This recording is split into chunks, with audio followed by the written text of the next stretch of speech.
Good evening and many thanks for joining us live on QTV. You are watching QTV News and I am Ajibintu Drame. In tonight's top stories. Last Sunday was a busy day at State House, which saw a number of people from the opposition endorse President Adama Barrow and pledged to be in alliance with his National People's Party in the coming presidential election. Muslim leaders, women and youths from across the Greater Banjul area have praised President Barrow's support for Islam and expressed solidarity with his leadership in accordance with the dictates of the religion. We hear from QTV's Jada Basonko at the biggest ever climate change conference of Parties 26, currently underway in Glasgow. The Minister of Tourism and Culture, Hamad N. Keba, on Monday presided over the opening ceremony of the validation workshop for the National Tourism Policy Document 2021-2031. In sports, we will hear from our reporter, Momodu Gajaga, who is with the Gambia women's volley team with their coaches and officials on a training camp in Dubai. Those were our main headlines. Now the news in detail.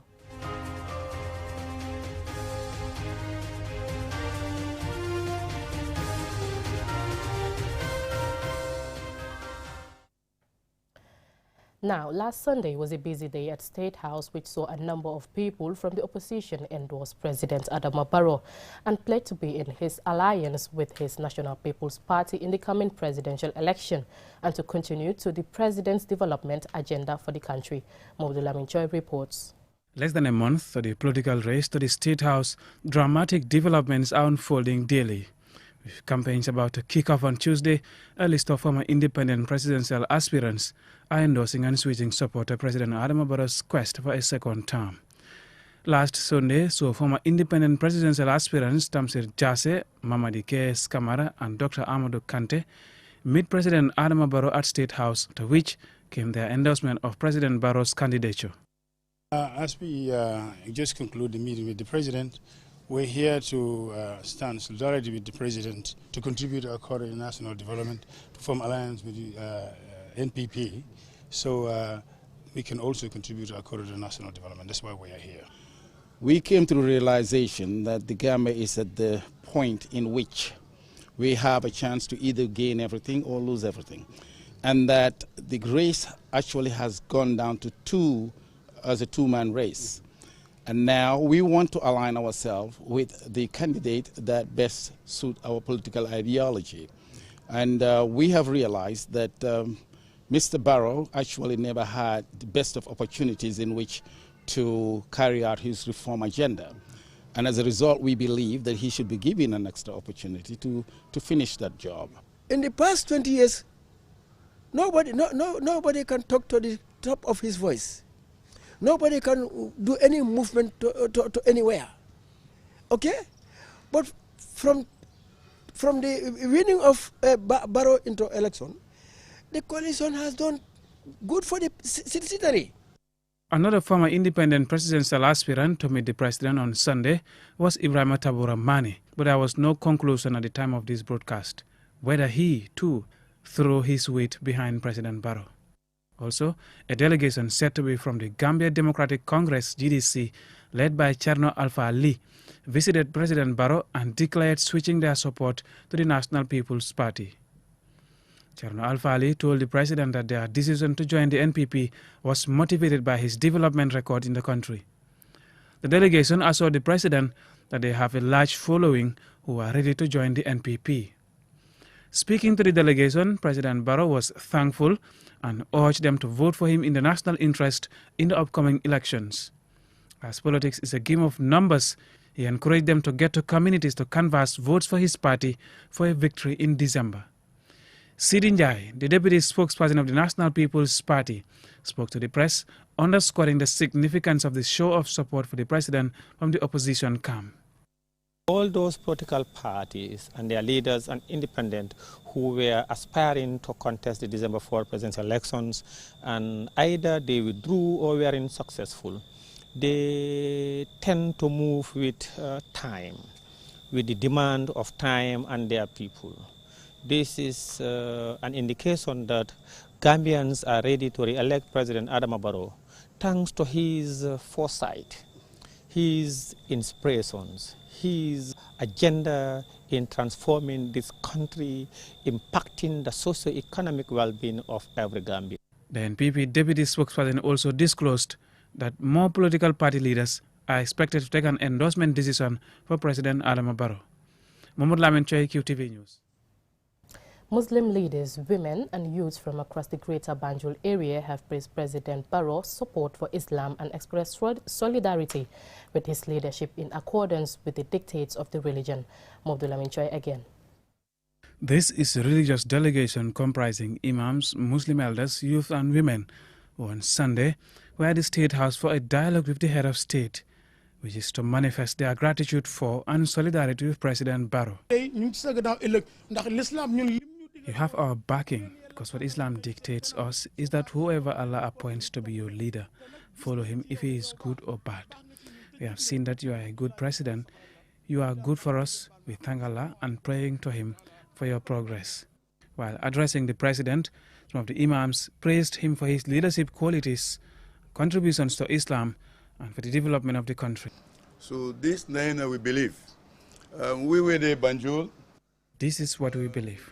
Those of us who are in Banjul have an open mind, and we are very happy with the president. We realize that the development work he is doing shows that he is working for the sake of Allah. And someone who is doing that, you must give him your support. That is why we are here. Amin Dur, an Islamic scholar, and Aminata Barrow appealed to the president for his intervention to establish institutions of learning for Muslim women and to provide scholarships to support their education across the country.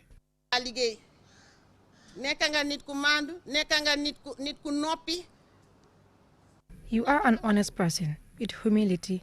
Everyone knows that. We have seen that you have given Islam its due, so we are hopeful that you will work towards addressing the problems of us women, because all women in this country are interested in education. We are asking the government to help us to have Islamic centers in all regions, where women can learn the Quran and about the Islamic religion. Among the Islamic leaders who spoke was Imam Chebu Cham, who talks about the duty of the president towards the people and the role of people to pray and support him, which is critical for a country's development. Among the Muslim youth who spoke was Durija, who expressed similar sentiment as other speakers. Mohammed Hassan Lum is the organizer of this meeting, and he explains the reason for this initiative. Our main reason is we support Islam. And in that supporting Islam, we looked at all the presidential candidates that were running in this 2021 race. And our measuring yardstick is who is the most responsive to the Muslims and Imams. And we saw the habit of His Excellency of playing on every Friday. We have seen your qualities, your characteristics, and we said, Alhamdulillah. We are here to demonstrate our unflinching support for Your Excellency and your National People's Party. President Barrow thanked the delegation and expressed his happiness for such a meeting, also pledging his continued support for Islam in the country. Nga subvention ole create pour dino nga $5 million nga ole create pour subvention. When I came to power, I created a $5 million subvention for the religions, including the Supreme Islamic Council, for the advancement of Islam in the country. This had never happened before. I wanted $10 million subvention, but in government we make decisions through cabinet. I promise, if I am elected for a second term, before it ends, I will adjust the subvention to $10 million. The Imams also prayed for the president and the country for a peaceful elections and a progressive Gambia. Mohamed Lamin Choi, QTV News. Now, the biggest ever climate change conference of Parties 26 is currently underway in Glasgow. As QTV's Jenna Basonko reports from there, the Gambia participated in 2 side events, and she now reports. The COP26 summit brings together parties to accelerate action towards the goals of the Paris Agreement and the UN Framework Convention on Climate Change. At the end of the first week, the Gambian delegation participated in the COP26 High-Level Climate Action event and the Great Green Wall Forum. The Great Green Wall is an African-led movement with the epic ambition to grow an 8,000-kilometer natural wonder of the world across of the African continent. Leading Gambian environmental activist Kemo Fati is one of the organizers of the event and delved into the reason why there is need to have a great green wall frontline. So unless the vision is owned and powered by the custodians of the Great Green Wall, this extraordinary ambition will never be realized. And this is why we have come with the Frontline program. And creating a new energy into this Frontline program, there is a campaign putting money, power, and tools into the hands of frontline communities, bringing this urgent vision to life. Our Frontline campaign does not really replace the Great Green Wall in any way or any of its existing narratives. Rather, it aims to, bring in and inspire a new generation of ownership of communities living along this wall.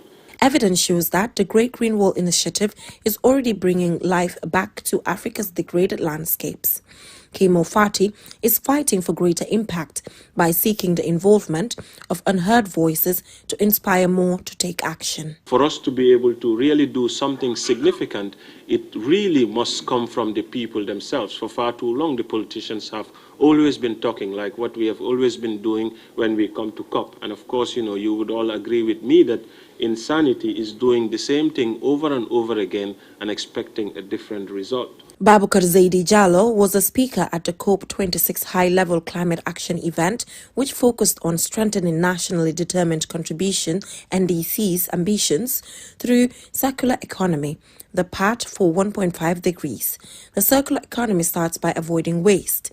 It benefits business, society and environment by eliminating waste and decoupling business growth from the consumption of the world's finite resources, such as coal, oil and other fossil fuel. Zaidi Jallow elaborates. The circular economy gives priority to human creativity and resources over the extraction and monetization of primary resources and seeks to preserve and create jobs, which is very important for us, which are preserved primarily by securing the regenerative capacity of natural assets. This is particularly important for the Gambia because a large share of our population depends directly on the quality of the country's forests, soils, and also marine resources. In country, when we started this analysis, we found out that there's been quite a few initiatives that have been ongoing. The Gambia is rare among the world's developing countries in proposing an ambitious conditional target bend its emissions onto a downward trajectory. Follow QTV for more updates from the COP26, and this broadcast is proudly sponsored by SN Brussels. Reporting for QTV News in Glasgow, UK, I am Jaina Basonko. From that story, we will go for a short commercial break. Still to come, we have more stories, so stay tuned.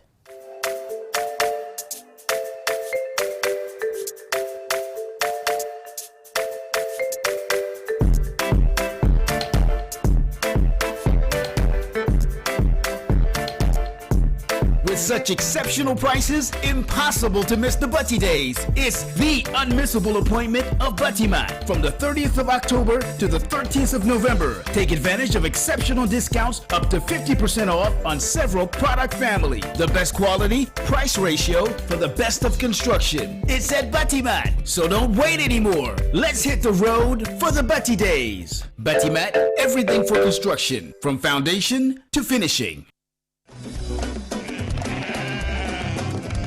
For the first time in the Gambia, under the visionary leadership of the National Livestock Owners Association, NALWA, Gambia Sheep Breeders Association, and Professional Sheep Breeders Association bring you the first ever private sector-led livestock show, Gambia Professional Ram Show 2021, from the 10th through to the 14th of November at the Abuka Livestock Showground. Chief Guest of Honor, the Honorable Minister of Agriculture, Madam Ami Faburi. Guest of Honor, Mr. Abukan from FENAFO and Adam all the way from Senegal. Chief Patron, the Honorable Lord Mayor of KMC, Mr. Talib Ahmed Bensouda. Entrance fee is face mask and sanitized hands. This event is sponsored by Uniglobal Animal Feed and the Small Ruminants Production Enhancement Project.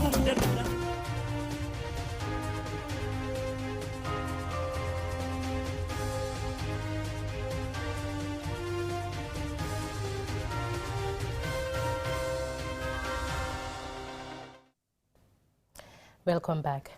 Now, the Minister of Tourism and Culture, Hamad Nkeba, on Monday revealed that the Banjul-Dakar route has now been domesticated and that Gambians can now fly to Dakar at $100. Meanwhile, he has also called on stakeholders in the tourism industry to prioritize national interests. He was speaking at the opening ceremony of the validation workshop for the National Tourism Policy Document 2021-2031. And Sumane Esonyase reports. By bringing together stakeholders in the tourism industry to scrutinize the National Tourism Policy draft document before its validation, the document is expected to provide a guide for national action to help maximize the economic viability of the tourism industry. Addressing stakeholders, the Minister for Tourism and Culture, Hamad Nkeba, urged Gambians to take advantage of the recent domestication of the Banjul-Dakar route, which will now cost passengers a significantly reduced price of $1,000. He also implored stakeholders to thoroughly review the draft policy document to ensure collective coordination, appropriate institutional re-engineering and human resource development as enshrined in the draft national document. And what we realize in the Gambia, there is a missing link.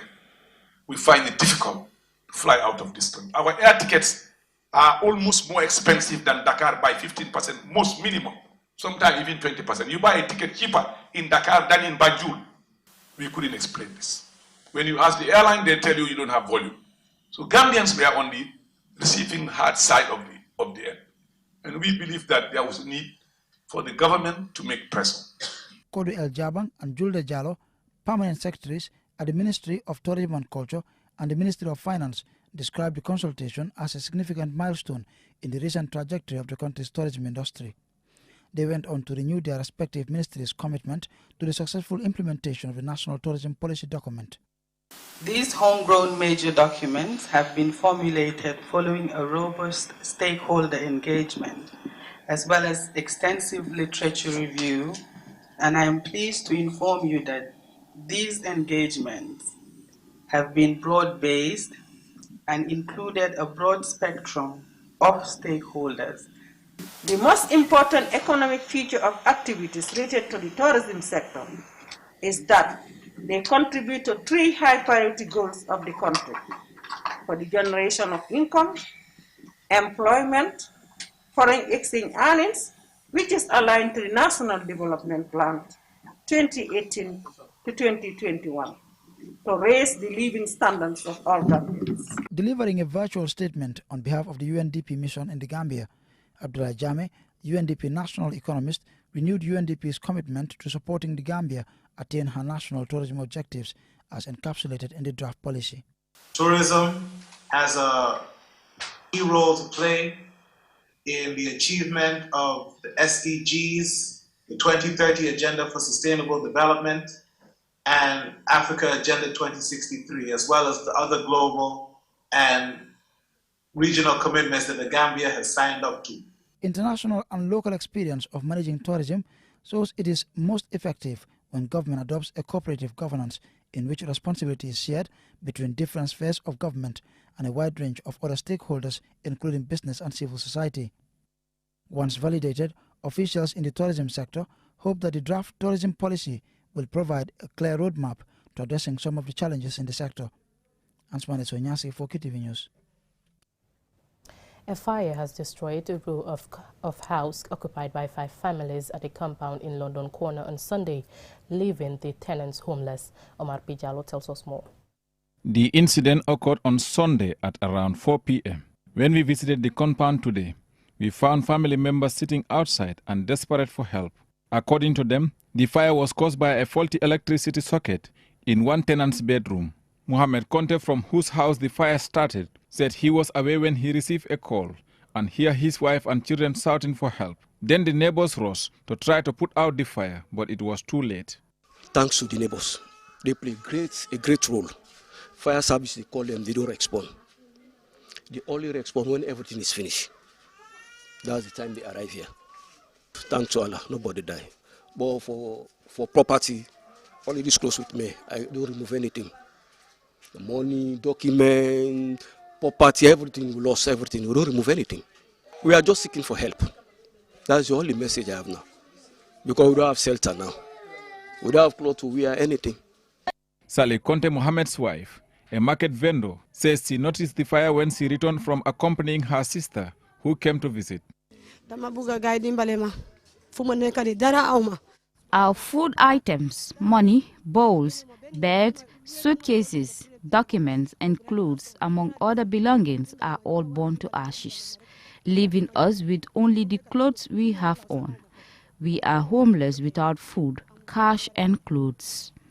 Jeneba Jallo, and other victim, said the fire consumed all their household items, including money, clothes, furniture, and other food items, amongst other valuables.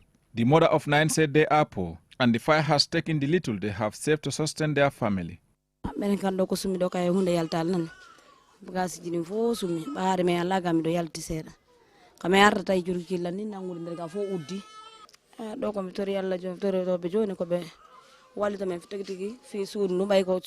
was not at home at the time of the incident. When I got back home, it was too late to remove the contents from the house. The whole house was in flames.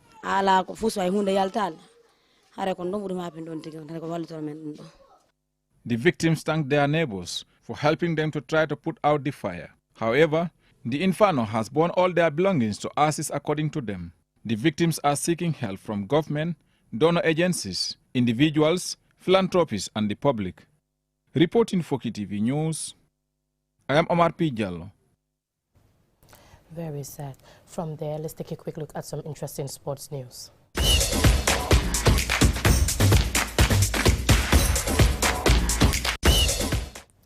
The Gambia women's volley team describes their training camp in Dubai as great exposure.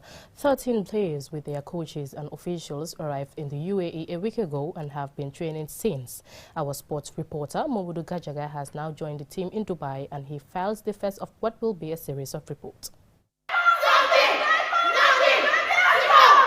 Training with high intensity for better performance. That is the reason for being here.